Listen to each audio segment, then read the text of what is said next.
Girl here, and today I'm doing some more baking for you. Today I'm going to be making Rice Krispie treats. This is one of my husband's favorite desserts, so I like making it for him every once in a while. And it's a pretty simple and easy one to do in my recipe as well. So, without further ado, let's just go right ahead here. First, we're just going to start. Before I do anything else, I like to line my pan for my Rice Krispie treats. If I wait to do it after, I'm always struggling to find time to do so. So I'm gonna have a piece of parchment paper cut here. And how you get it pressed in without it going all crinkly on you is you cut actually into the parchment paper. So you line up your scissors roughly with the line of the inside of the pan. You just do a cut like that. And you do that on both sides. On this side now.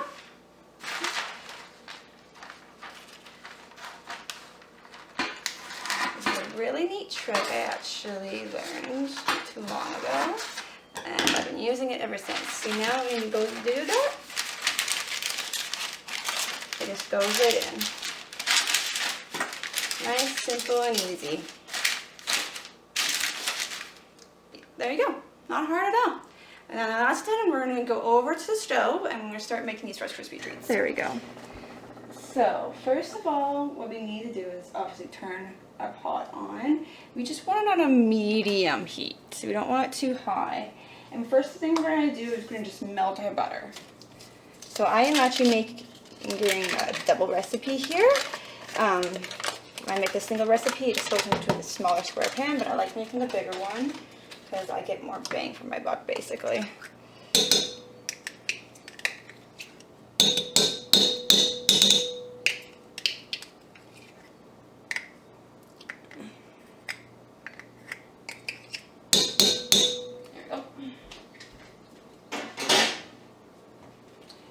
What we're going to use a spoon to mix this.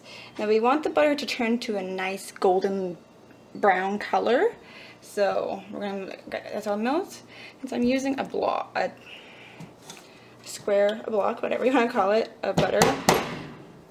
I am going to just break it up a little better here so it melts a little quicker. It doesn't take as long to melt for me here. It's sticking to my spoon. No, it's kind of annoying me actually. Anyways, you want to use either, usually a wooden spoon is best, but I like to use my own silicone spoons. I find it's much easier to mix with them, and I like them a little better than my wooden spoons. So a wooden or a silicone spoon would be the best for stirring for these, or you can use a spatula too if you wanted. That would probably work too, but I just find the spoons a little easier to mix.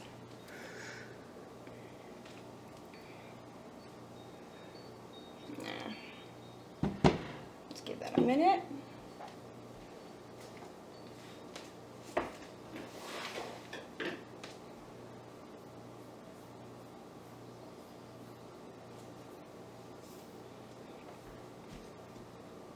And it's starting to melt a bit here. Now, as it's starting to melt, we want to be really careful because like I said before, we want to make it a nice goldenly brown color. We don't want to burn it though, because if you burn it, it's going to take the taste right out of your Rice Krispie treats. It won't taste good anymore. And it can be hard sometimes to get that nice golden brown color. I know the first 2 or 3 times I did this recipe, I had a bit of trouble. But as long as you constantly keep an eye on it and just watch it change colors, basically, it will be fine.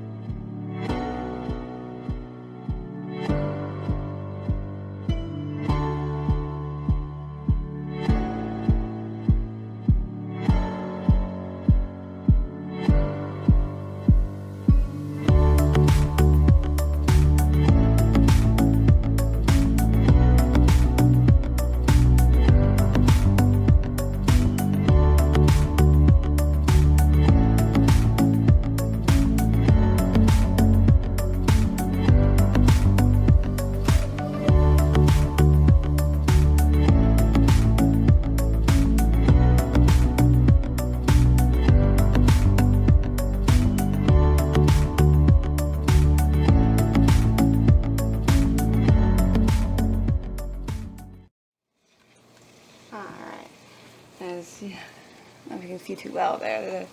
The butter is starting to boil a bit, and it's slowly starting to change color. Won't be too long now. I usually try to keep on stirring as much as I can because I don't want any butter to stick to the bottom or burn to the bottom of the pot.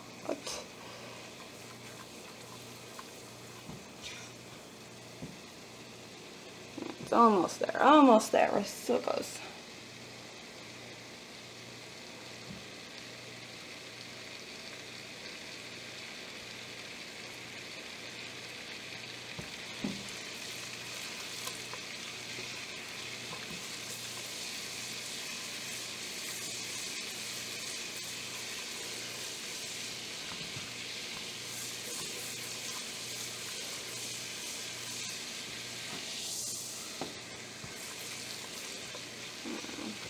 Starting to turn more of a browny color, and it is starting to stick. As you stir, you'll probably notice it's starting to stick to the bottom.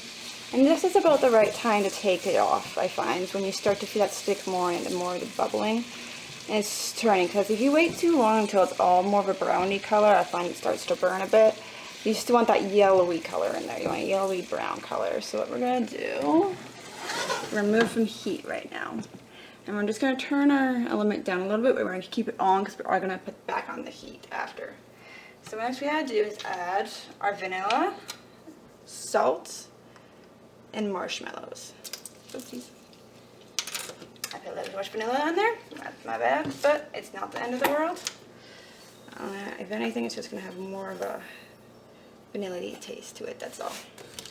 Our salt and our marshmallows. Now it comes to adding the marshmallows.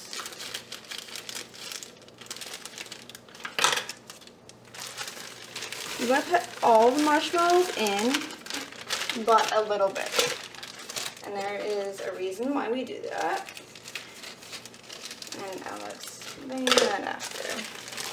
So I'm going to put all of that in. I'm going to leave about that much, I would say would be good. Yeah. Now you can measure exactly if you want. I'd say about a cup is what you want to have left in the bag. But I just do it by sight. I find it's easier that way. Honestly, I find it's just more effort to measure out exactly a cup than I really deem it necessary. So then what we're going to do, we have this on more of a low heat now, and we're just going to keep on stirring it consistently until the marshmallows have completely melted. Sorry for any noise in the background. Apparently a train's going by right now. I have train tracks not just outside my backyard, basically. They're not far from here, so I hear the train a lot.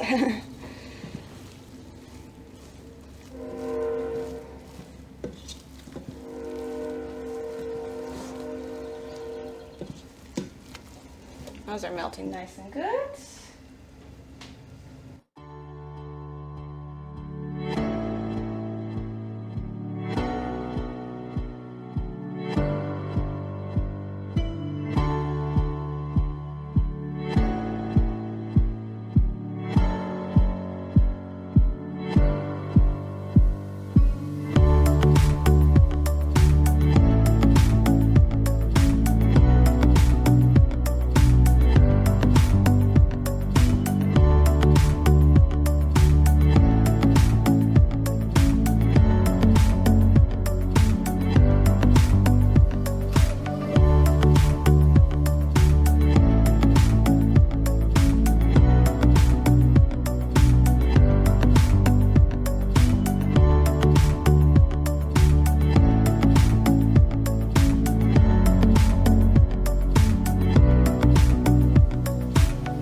Alright, so now this is completely mixed. I'm not seeing any clumps really anymore. It's got a nice smooth texture to it. So now we're going to take this off the heat now. We're now done with the elements, so we're going to turn that off. Alright, and now we're going to add our cereal, our Rice Krispies.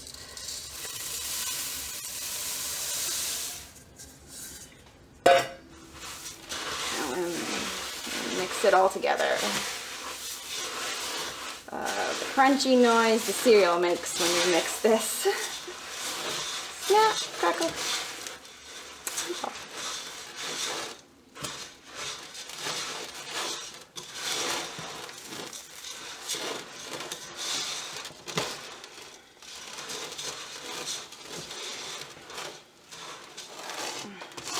Now this can get a little tough to stir.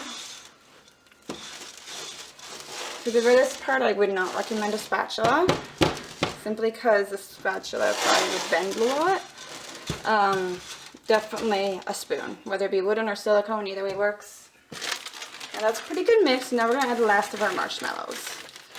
And the reason why we do this is just so when you go to pull apart that Rice Krispie bar when it's set and everything, you get that odd marshmallow that's partially melted, because we're going to mix it until these are about partially melted in. And you get like, it says always to get little pops of like nice gooey marshmallows mixed in. And I love that. I can't remember where I learned this little trick or tip, I guess you could say. I learned it from somebody. I can't remember who anymore. It's been a long time, honestly. But it's really good.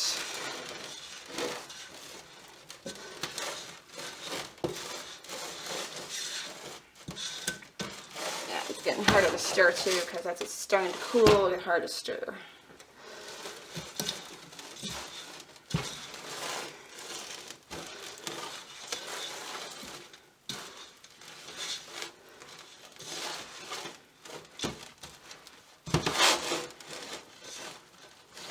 Alright, so that's pretty stirred. You see there's still chunks of marshmallow in there, but they're starting to melt. And because this is still very warm, it will melt still a little bit as well. Still while it's in the pan. So we're just going to go over the pan now. This is ready to press into the pan. Alright, so we're over here in our pan. So we're just going to spoon this all into our lined pan here.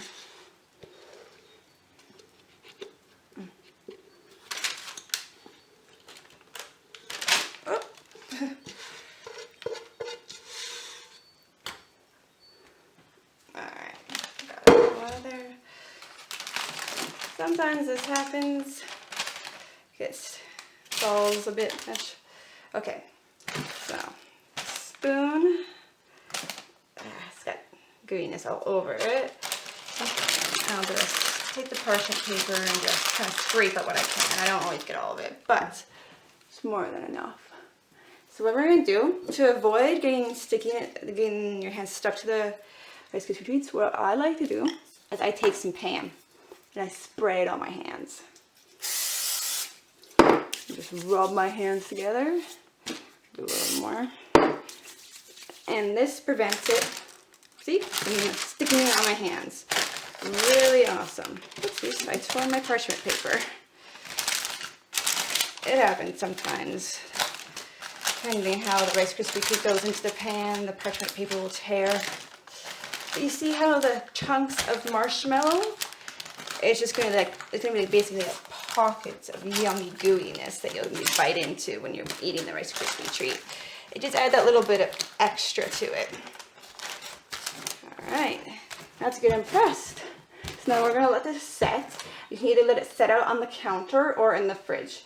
I usually put it in the fridge mainly as safety reasons, because my cats have a bad habit of jumping onto my counters and trying to eat my food. So I usually put stuff in the fridge or in the freezer to set. So I will put these in the fridge. And once they're set, I can cut them, and then they're ready to eat. They're so yummy and delicious, and I just love them. Thank you for joining me today.